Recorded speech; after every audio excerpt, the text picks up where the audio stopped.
Buen día, muchas gracias. Pues el día de hoy su servidora Reina Sánchez Cifriano les va a hablar sobre el impacto de la argumentación jurídica en la impartición justicia caso México, particularmente en cuanto a la labor de los operadores jurídicos en nuestro país. Es muy recurrente que se mencione que en la práctica profesional se realiza la actividad jurisdiccional aplicando única y exclusivamente de forma mecánica la teoría de la sucesión. ¿A qué se refiere esta? Pues precisamente a que los casos que se nos plantean en el ámbito jurisdiccional a los operadores jurídicos es únicamente una aplicación que se va a hacer del derecho positivo a la luz de la solución de un caso práctico y que única y exclusivamente se realice una interpretación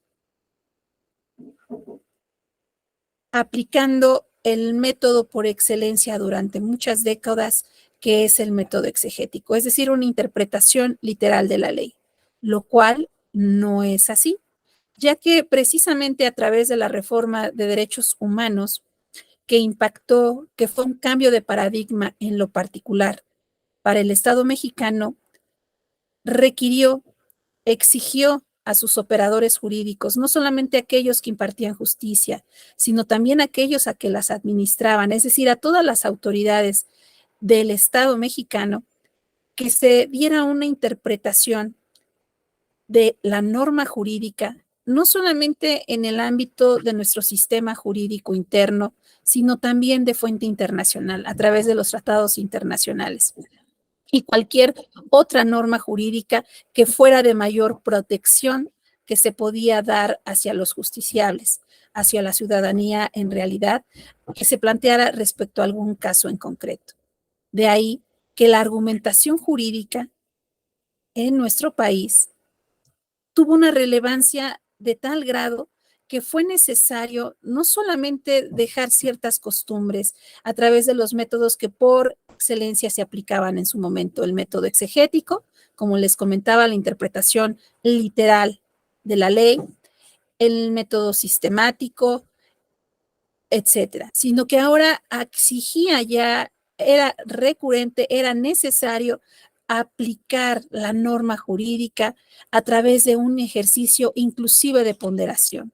a la luz de los derechos humanos, en el cual se tenía que analizar o se tiene que analizar el caso práctico concreto en todo el conjunto de normas que existe en nuestro país, en nuestro sistema jurídico interno, a la luz de aquellos que sean de fuente internacional, para en ese examen de proporcionalidad examinar cuáles eran los derechos que estaban en pugna, de estos derechos de los cuales no podemos hacer una jerarquización genérica de cuál prevalece uno sobre otro, sino depende mucho del caso concreto, analizar cuál es el derecho más importante que tenga que dársele mayor relevancia, mayor protección, si se encuentra dentro de nuestro sistema jurídico interno o si inclusive tenemos que hacerlo a la luz de aquellos que podamos encontrar en una norma de fuente internacional como los tratados internacionales. Asimismo, esta práctica que les retomaba yo de forma histórica, que no solamente fue concretamente de nuestro sistema jurídico mexicano, sino también de otras latitudes, pues era esa teoría de la subsunción, que ya actualmente está en desuso. Por la misma exigencia que pide en la actualidad la problemática a la que se enfrentan todos los operadores jurídicos, no solamente aquellos que imparten, sino quienes administran justicia y todas las autoridades como tales que requieren, se exige que siempre se proteja los derechos fundamentales de las personas. De ahí que ese recordatorio que se hacía anteriormente de cómo se practicaba, cómo se impartía la justicia, pues realmente dejó de ser, ya que el derecho como tal, la ciencia jurídica actualmente nos exige observar la realidad, observar el fenómeno social. De ahí que no podemos seguir como tal un catálogo de pasos para decir, bueno, si pasa esto, tengo que hacer esto. ¿Por qué? Porque cada caso es diferente. La realidad es distinta. Lo que se pudo haber resuelto ayer, actualmente, requiere de una nueva reflexión, porque seguramente ese caso práctico que se presenta tiene ciertos matices que no son los mismos, no se repiten, no son las mismas circunstancias, no es el mismo fenómeno social que analizábamos hace un año, hace 2 años, hace una semana, hace un mes, sino puede tener cuestiones novedosas, puede tener cuestiones importantes, trascendentes, que pueden cambiar inclusive una resolución. Entonces, aquí efectivamente la argumentación jurídica es una herramienta fundamental, esencial para cualquier operador jurídico, porque no solamente tiene que decir, expresar cuál es el fundamento como tal que va a utilizar para sustentar sus resoluciones, sus argumentos en una demanda, en una solicitud a una autoridad, sino también tiene que hacer el ejercicio de analizar el caso práctico a la luz de la norma y entender cuál de todo el abanico de normas que tenemos para proteger es la que resulta con mayor protección y en base de qué manera, si no textualmente a la literalidad de la ley exige o expresa esa protección, cómo tenemos que admicular a través de esa construcción, dejando atrás el silogismo, sino a través de esa construcción, de esa observación de lo que dice la norma con lo que plantea el caso práctico, cuál es la mayor protección que podemos brindar. Y hablando de antecedentes, como lo habíamos señalado hace un momento, la argumentación jurídica también no es algo novedoso, no es algo que surgió a través del cambio de paradigma con los derechos fundamentales, es algo que también nos ha acompañado de tiempo atrás. Así tenemos, por ejemplo, las reflexiones que nos hizo en su momento Recasens Siches y que nos decía precisamente que para la aplicación del derecho no bastaba con una lógica tradicional físico-matemático para poder atender, tratar o resolver la problemática que la vida presentaba a los seres humanos. ¿Por qué? ¿Por qué señalaba sobre todo o hacía hincapié Recasens Siches en esa situación? Pues él lo analizó sobre todo porque destacaba que la actividad humana, la conducta humana como tal, es muy difícil de predecir. De ahí que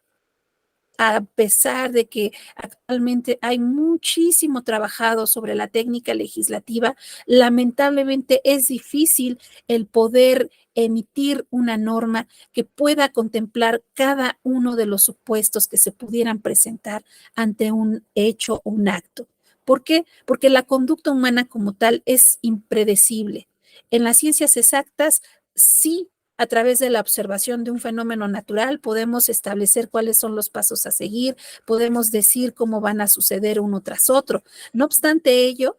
en la ciencia del derecho, la conducta humana, que es nuestro objeto de estudio, nuestro objeto de análisis, no puede ser así. No podemos predecir con exactitud cómo se va a comportar el ser humano el día de hoy, cómo será su conducta en un año, en 5, en 10 años, en décadas. Y eso es lo que sucede actualmente. De ahí que hay una crítica real en cuanto a la norma, en cuanto a cómo no es posible que las normas jurídicas que existen puedan prevenir o queden a veces inclusive en desusos, rebasadas por los avances científicos y tecnológicos, por los fenómenos sociales que imperan en este momento. ¿Por qué? Porque fueron emitidas de forma genérica, con parámetros genéricos, pero incapaces de poder avanzar en el tiempo, predecir cuáles iban a ser todos aquellos fenómenos que se iban a dar, por ejemplo, con los delitos informáticos, con el uso de las nuevas tecnologías, con todas las formas de comunicación que actualmente existe en la sociedad, el Twitter, Facebook, etcétera, y algún otro que seguramente surge de alguna aplicación que su servidora desconozca y que actualmente nos presentan problemáticas, nos presentan realidades de las cuales la norma, pues en su momento nunca pudo vislumbrar que pudieran presentarse. De ahí que en su momento, ya imagínense, desde esa época, Recasens Siches decía que entonces la aplicación de la norma no podía ser así como una aplicación lógica tradicional matemática, toda vez que la conducta humana, que es precisamente la que se intenta resolver, nos rebasaba por mucho, por lo que era difícil poder atender esa problemática. Tenía que hacerse un ejercicio diferente al que se venía practicando. Así, la argumentación, esa es su mayor tarea, ese es su mayor reto en la actualidad, el tratar de dar una solución a esa problemática a los operadores jurídicos a través de ese análisis obligatorio, no solamente de la norma, sino siempre a la luz de la ponderación, de el cómo establecer qué derecho prevalece a otros si hay varios que están contendiendo en una misma problemática, cómo proteger a ese sujeto que está vulnerándose sus derechos fundamentales, puede ser una norma de nuestro sistema jurídico interno, etcétera, ¿no? ¿Por qué? Porque también aquí, inclusive si nosotros nos vamos a una interpretación como se hacía años atrás, literal, es difícil porque la norma ha quedado rebasada por mucho para muchos problemas, casos prácticos que se presentan. Lo que requiere es un ejercicio de comprensión, de valoración para saber exactamente qué parte de ese conjunto de normas, de todos esos ingredientes normativos que podemos y que tenemos a la mano, debemos de hacer uso para brindar esa mayor protección a través de la forma de nuestras manifestaciones, de aquellos razonamientos que están en las resoluciones y que sustentan esa solución a ese caso. ¿Cómo se ha hecho ese ejercicio? ¿Cómo se han retomado todos aquellos aspectos que nos dice la norma y que tiene sus matices? ¿Y cómo vamos matizando esa respuesta? ¿Cómo vamos dando esa solución a ese problema? Armonizando todos esos conceptos. De ahí que, como les mencioné en su momento, Recasens-Sinches nos decía que la norma jurídica es el resultado, es un reflejo de esa vida humana objetiva. En la medida de que su vigencia está siempre derivada de cómo se va realizando esa vida humana. Es decir, si efectivamente la norma, su vigencia, está a la par de esa realidad, si cumple con brindarle esa protección al ser humano o requiere, exige cambios en modificaciones para poderla ajustar a esa nueva realidad.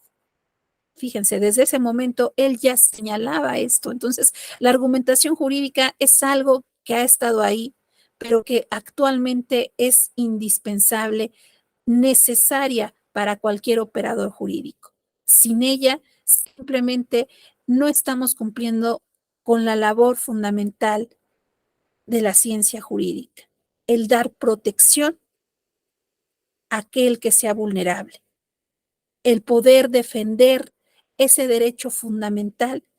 que ha sido trastocado, sea perjudicado, ya sea por una autoridad,